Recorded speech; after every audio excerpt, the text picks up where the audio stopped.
தண்டகாரண்யம்ல கலையரசன் நடிச்சிருக்காரு. அதுல சாவாரா புலைப்பாரான்னு யாருக்காச்சும் தெரியுமா? நான் மறுபடியும் கேட்கிறேன்.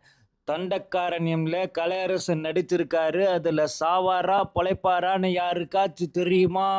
இந்த கேள்வி உங்களுக்கு இருந்துச்சா? அப்ப கண்டிப்பா இந்த வீடியோவ ஃபுல்லா பாருங்க. Welcome to live it cinema. Dandakaranya. Murugan தான் ஊர் மேலயும், அத சுத்தி இருக்க காடு மேலயும் அதீத காதல் வச்சிருக்காரு. அதனால எப்படியாச்சும் ஃபாரஸ்ட் ஆபீசர் ஆகி தான் ஊரோடையும், தான் ஊர் மக்களோடையும் சந்தோஷமா வாழணும்னு நினைக்கிறாரு. ஆனா தன்னுடைய அண்ணன் சடையன் ஒரு போராளியா இருக்கனால அந்த ஃபாரஸ்ட் ஆபீசர் கனவு தான் கையை விட்டு போயிடுது. அதே சமயத்துல ஐஎஸ்டிஎஸ் அகாடமில சேர்ந்து கோச்சிங் எடுத்துக்கிட்டா ஆர்மி ஆபீசர் ஆகலான்னு சொல்றாங்க. அதனால தன்னுடைய அண்ணன் சடையன் வந்துட்டு அவங்களோட பூர்வீகமான சொத்தை வித்து காசு கொடுத்து முருகனை அந்த அகாடமில சேர்த்து விடுறாரு. இதுக்கப்புறம் என்ன ஆச்சு அப்படின்றதுதான் இந்த கதை. கலையரசன் ஷபீர் இவங்க 2 பேருமே ஸ்டார்டிங்ல ஒரு சீனியர் ஜூனியர் ரேகிங்ல ஆரம்பிச்சு ஃப்ரெண்ட்ஷிப்பா ஒரு ஒரு பாண்ட் வரும். அது ரொம்பவுமே நல்லா எடுத்திருந்தாங்க. அவங்களோட பாண்டுமே ரொம்ப நல்லா இருந்துச்சு. நெக்ஸ்ட் வந்து சினிமோட்டோகிராஃபி பத்தி சொல்லியே ஆகணும். ஏன்னா இந்த படம் முழுக்க முழுக்க காட்டை சுத்தி தான் நகர்ந்துட்டே போயிட்டு இருக்கு. காத்தடிச்சா மழை பெஞ்சா குயில் கூனா மயில் கத்துனா ஒவ்வொன்றிலையும் ஒவ்வொரு நாளும் இந்த காடு எனக்கு புதுசு புதுசா தந்துக்கினே தாண்டி இருக்கு.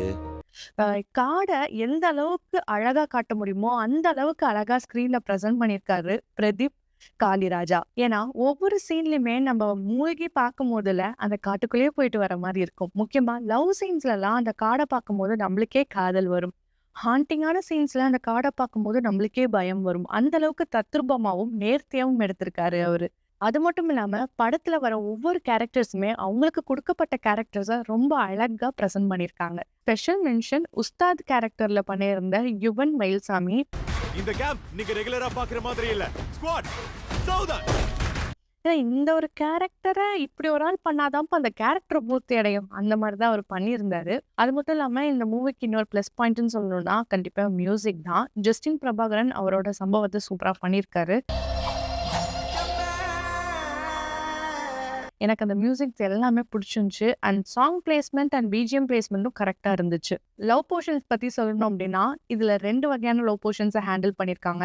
ஒன்னு முழுக்க முழுக்க நிஜத்துல நடக்கிறது. அதுலயுமே அவங்க அண்ணனுக்கு தினேஷ் அண்ட் அவங்க பேருக்கு நடக்கிற ஒரு லவ் போர்ஷன். அது ரொம்ப லிட்டில் பிட் தான் வரும். ஆனா மெயினா இருக்கிறது வந்துட்டு ஸ்கோர் வந்துட்டு கலையரசனும் அவங்களோட பேருக்கும் தான். ஸோ அது வந்துட்டு ட்ரீம்லயும் நடக்கும், நிஜத்துலயும் நடக்கும்.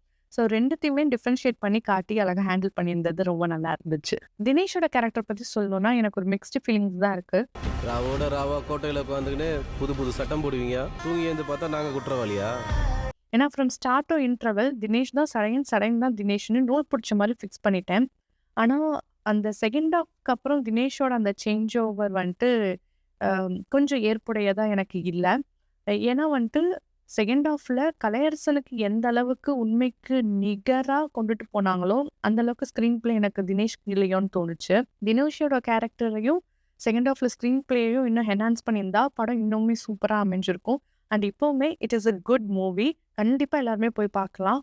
அது மட்டும் இல்லாம நம்ம எல்லாருமே தெரிஞ்சுக்க வேண்டிய ஒரு விஷயத்த பத்தி தான் பேசுறாங்க. நம்ம டெய்லி நியூஸ் பேப்பர்ல பார்த்துட்டு கடந்து போற ஒரு விஷயத்த ஒரு படமா எடுத்து பியூட்டிஃபுல்லா அதை ப்ரெசென்ட் பண்றதுன்றது பெரிய விஷயம். ரொம்ப அழகாவுமே பண்ணியிருக்காங்க. இந்த படத்துல ரொம்ப பிடிச்சிருந்தது இந்த கிளைமேக்ஸ் சீன் தான். இந்த கிளைமேக்ஸ் சீன் முடிச்சதுக்கு அப்புறமேட்டு போஸ்ட் கிளைமேக்ஸ்னு ஒரு 15 மினிட்ஸ்க்கான சீன் வரும். அதை கட் பண்ணி தூக்கியிருந்தா கூட இந்த படத்துக்கு பெரிய பாதிப்புலாம் எதுவுமே இல்லை. கிளைமேக்ஸோட முடிச்சிருந்தா கூட அது இன்னொரு ஒரு நல்ல தாக்கத்தை கொடுத்துருக்கும் அப்படின்னு தோணுச்சு எனக்கு. நான் சொன்ன கருத்துக்கள்ல உங்களுக்கு வேற ஏதாச்சும் முரண்பு இருந்தாலும் நீங்களும் படத்தை பார்த்துட்டீங்க, இதெல்லாம் இன்னும் கொஞ்சம் இம்ப்ரூவ் பண்ணியிருக்கலாமா அப்படின்னு சொன்னாலும் நம்ம கமெண்ட் செக்ஷன்ல மறக்காம கமெண்ட் பண்ணுங்க. நம்ம அதை பத்தி டிஸ்கஸ் பண்ணலாம். அண்ட் இன்னொரு வீடியோல இன்னொரு மூவியோட உங்களை நான் சந்திக்கிறேன். Until then, bye from Usha.